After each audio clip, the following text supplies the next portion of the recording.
थोड़े दिन पहले जो जंग लगी ना, तो कुछ लोग बेचारे भुल गए, कहने लगे कि इसराइल भी इंडिया का साथ दे रहा, भारत का साथ दे रहा। असल के अंदर ना इन्होंने दोनों का आपस के अंदर एक रिश्ता है, माँ बाप का।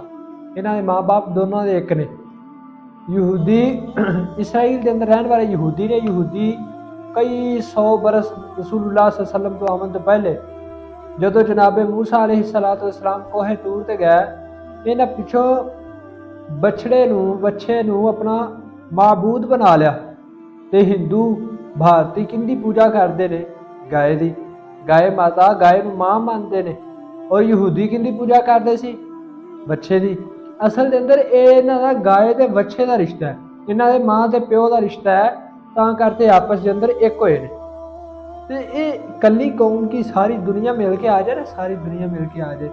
अल्लाह ताला इन्हां दे बारे कुरान करीम के अंदर इरशाद फरमाते ने, तुसां समझदे जे ये इकट्ठे ने, वकुलूबुहुम शत्ता, हालांकि इन्हां दे दिल ते आपस के अंदर भी जुदा जुदा ने, इन्हां दे आपस दे इख्तलाफात नहीं मुकदे।